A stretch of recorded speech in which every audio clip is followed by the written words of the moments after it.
chef. I've been in the industry for about 10 years, and I can do a little bit of everything, but the thing that I'm the most passionate about is healthy cooking. And today I really want to talk about some things that you can incorporate into your daily meals and into your family's lives that are really simple, few ingredients, and is really pretty and bright. So today I'm going to show you how to make a kale salad. And the first thing that you want to do is, when you get your kale, is you have to clean it really well. So as you can see, it comes up kind of bunched up like this. So you want to pull back the leaves and rinse them out really well. So I like to run them under cold water and kind of like with my fingers and hands just rub all the dirt out. Especially if you're buying organic kale, then there's possibly going to be some bugs in there and some dirt. So don't be afraid, just make sure that you rinse it out really well.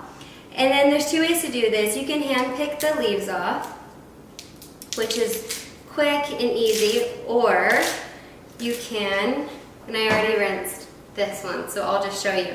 You can just take that down the spine with your knife. Just run your knife down, and then you have it ready to already on your board to just run your knife through really quick. You want to create like a really small bite-sized piece because kale is very fibrous and it's a little bit tough. So you want to make sure that you cut it down pretty small. So I like to run my knife both ways. So I'll go down one way and then I'll come back the other way just to make sure that it gets pretty tiny. And this is what you want it to look like. So just fill that up in your bowl. And right here, this is 2 bunches of kale, but you could do this with just 1, or you could prep 2 bunches and save the rest for later for another meal. Okay, so now that we have our kale prepped and ready, it's clean and it's cut, we want to move on to the vinaigrette. I like to do the vinaigrette next because I want the vinaigrette to really marry on the kale so that it will soften up and the flavors really attach to it. So the first thing that I do is juice an orange and at least 1 lemon, but we'll see if we want to do 2. It depends on how tart that you want it. So I like to use just like a little hand juicer. If you're going to do a lot of citrus, you can use an electric juicer, but for this, because it's only 2 pieces of citrus, I'm just going to do a hand one. So this just takes a minute. Make sure you get all the juice out. So it looks like that. And then the other part of making a vinaigrette is you want to make sure that you use a really good quality olive oil and an avocado oil or grapeseed oil. You could use anything that's like a healthy fat.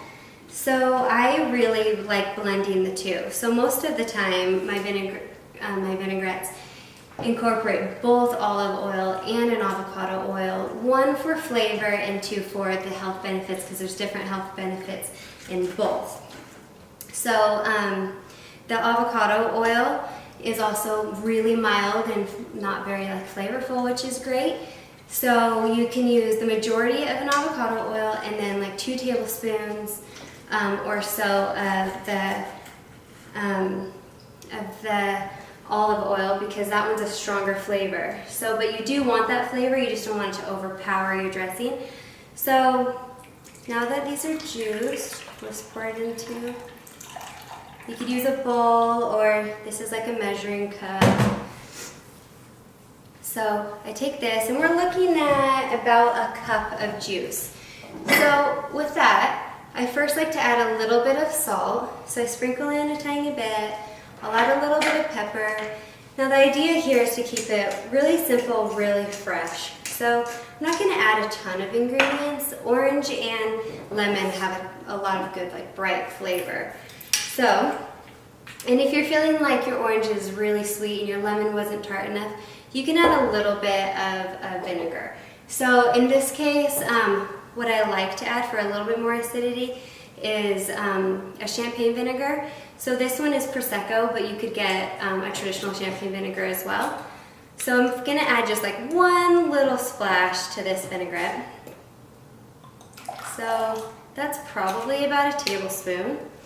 So we'll add that, and then we'll drizzle in some avocado oil, which this is going to be about a cup or so of oil. And you can kind of eyeball it, but continue to whisk as you pour. And this vinaigrette, it won't have an emulsifier in it. So emulsifier is something like an egg yolk, cheese, mustard, something that's going to really bind it together. Some people use like mayonnaise and things like that.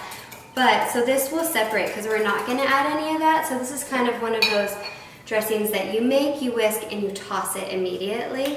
Or you can store it in the fridge. Just make sure that you shake it or whisk it up really good before you use it. So this is olive oil. So I just whisked in about 2 tablespoons. And then at this point, this is when I want to taste it. So it should be sweet, tangy, and then a little bit savory from the olive oil. And it's really good. So we're done, which is good. That's when you've done enough and you've done it a few times, you kind of get that sense of like how it feels, how it looks, how it should taste. It's a little bit of trial and error, but it's a good technique to know on how to make a vinaigrette, because then you're not filling your body with things that you don't know. You know exactly what went in this. It's good for you. And how simple is that? It's like 4 ingredients. So I'm going to pour this over and then grab some tongs. Most of the time when it's just me, I use my hands a lot, or I will put on a glove and whatever, but you can toss it with some tongs and really get that dressing on there really good. And make a mess while you do it. Okay, so I'm going to let this sit. Now that it's tossed, it's just going to sit here for a little bit, and then we will talk about the next ingredients that are going in our salad. I have some pine nuts that I'm going to toast, some currants, and then we're also going to supreme this orange, which means we're going to peel it and get the little segments out, and then I'm going to shave some manchego over the top. And if you are like dairy or lactose intolerant, you could just do no cheese, or you could replace it with avocado, and we'll do avocado as well. But there's also a lot of variations when you do make your own salad, so build it to what your body needs and what you want. Okay, so I have about a half a cup of pine nuts, and we're just going to toast them in a dry pan. So you want to turn your heat on to like a medium-high heat and preheat your pan, and make sure that it's dry. You don't want to put anything in there unless you're going to candy them. Then you would add your nuts and then add sugar. But in this case, we're just toasting them. So the idea is just to let them sit here for a second. I don't toss them yet until I can start to smell them a little bit. They become a little bit more fragrant, and you can kind of see them starting to slightly brown, but we're just going to give them a little shake and let them sit for about 30 seconds or so. So you probably can't hear this, but they're actually slightly sizzling right now because the fat starts to come out a little bit. Pine nuts are really, really delicious nut. They're super mild. But they do have, you know, a little bit of fat, just like any other nut. So I can smell them. Okay, so you can toss them around and you can see that they're getting a little bit brown. All those little edges, that's exactly what you want. We're going to keep going just a little bit longer. I can hear them sizzling, and we're really close. So at this point, when they're starting to brown, you want to like keep them moving a little bit, like let them sit for a second, but then toss. Okay, and that is it. Once you get them to this stage, if your pan is really hot, you might need to take them out because they'll continue to cook. But I think we turned them off just in enough time that they're not going to cook much more, and they're a nice golden brown, so we're good. But if you see them getting really dark, make sure to take them out because then it'll stop the cooking process. Okay, so for the next part of our salad is the orange, and we're going to supreme this, which also means to like put it into little segments. So the first thing you want to do is One, make sure that your citrus is always really clean. So always make sure to rinse off my citrus, especially if I'm going to be zesting it and using the peel. Make sure that you clean it really well. In this case, I rinsed it, it's dry, and I'm going to cut off each end. And then I'm going to turn it on its side so that you have a flat surface. And then you're going to just run your knife down the orange, and you just feel along where that like white pith is, and keep turning it about a quarter turn or so every time that you go down and peel your orange. And the main thing is you want to get off all this white. So once sorry if you saw that, I flip it over once I get the top, the majority of it done and all the way around, and then I come back and get rid of this white pith on there, because you don't want that because it's bitter, and we want this to be really beautiful. So we're looking for just the bright orange flesh. So that's pretty good. It's good enough. Maybe this one. You don't have to be as meticulous about this if you don't want to, but I kind of like to. So what you're going to look for is these veins that are running down each way, and you're going to cut right along that. So use the side of your knife and bring it on the board just to be safe. And then you're going to cut it out, and it looks like this. So it's perfectly little supremed orange, and this is what's going to go into our salad. So you continue along, pulling those out. And sometimes if you get a little bit of the white, don't be afraid just to bring it down and cut it off. And then keep going. And just be careful. It's also really helpful if you have a really sharp knife. So make sure that you get a good quality knife. I like these globals. They're really easy to find. You can get them at Crate & Barrel or Williams Sonoma. And they sharpen really well. They're just stainless steel. They're a really good starter knife, but any sharp knife will do. Just make sure that you take care of it and get it sharpened. So for us locals here, I get my knife sharpened at Cutlery Corner in Orem, and they do a really good job. But okay, we're getting down there. We're almost done. A couple more. And don't rush through this just because you want to be careful to like not cut yourself. My daughter loves to do this, and I have to help her, and it scares me because she wants to do it and she's only 10. So make sure that you're just careful and getting every little piece out because we want all of it. Now for this particular recipe, I'm just going to do one orange, but you could definitely do more if you like a lot of citrus, or you could cut these into smaller pieces. So I'm going to leave them whole for now. And then the next thing that we have is an avocado. And the easiest way to do an avocado is to run your knife around the pit that you can feel in the center. Just twist, and let's hope that we get a good one, because you never know. Once you open it up, if it's good, oh, and this one's not great. So I'm going to cut off any of the bad part that I don't love. Get rid of that. Cut off these ends. But it's okay, because we'll get enough.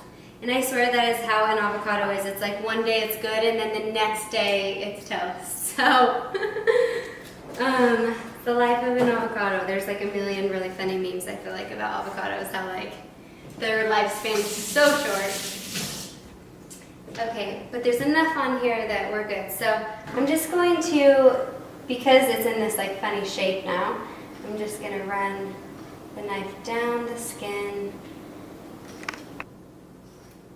and in half, and then I'll just spoon it out. So we'll have a little bit of avocado. Turn it. It's not the prettiest one. And then with the pit, you can just throw your knife into it, twist, pull out, and then put it in your garbage. So let's see if we can do this one this way. See if we can get any prettier slices. Okay. And then again, the knife against the skin, you can pull it out. There we go. And then that's done. Okay, so now that we have our So brimmed oranges, avocado, toasted pine nuts, currants, and you can use any dried fruit that you want. I particularly love these currants because they're so tiny and they're just a nice little sweet element, and they're chewy, which balancing textures is important when you're making a salad. You want like the savory and like crunch from a nut or whatever you'd like to use. Some tart and sweetness from the citrus. You have a creamy and a healthy fat from your avocado, and then you have another chewy element here, and then a really, like, this is your base, your like earthiness that's gonna really fill you up, and it also has like a firm texture. So now at this point we're ready to plate up. So what I like to do is get whatever vessel I want to do it in. In this case, we're gonna make a really pretty bowl. So the first thing is put your salad down. And I would say about 3 cups is plenty for an individual. Okay, and then next we're gonna add our avocado, which I'm just gonna spread onto one little side. Okay. Then we're gonna add our oranges, and I just like to tuck these in here and just kind of placing them around so you can see the green still really well. There we go. And then on top of that, we'll sprinkle our currants just right over the top. Another thing is you can toss these currants in with the dressing if you want them to soak up at the same time. Sometimes I do that. And then we'll sprinkle on our pine nuts. There we go. And then shave some manchego. If you don't like manchego, another option that you could use is Parmesan Reggiano. That one's really, really nice on here. Or you could do feta if you love feta. This is nice and it's a little bit like salty. It's a mild cheese, but it's really good. And by shaving it like this, you get a nice thin distribution of flavor, and it's really pretty and looks lacy, which I like too. So I just do a little bit of that, not too much, but a little. I'll do one more. So make sure that you can see it all. And that is that. Then you have your little kale salad. And if you feel like you want to mess it up a little bit, don't be afraid, because I kind of like it when it's not super composed and a little bit messy. So there you have it. There's your salad.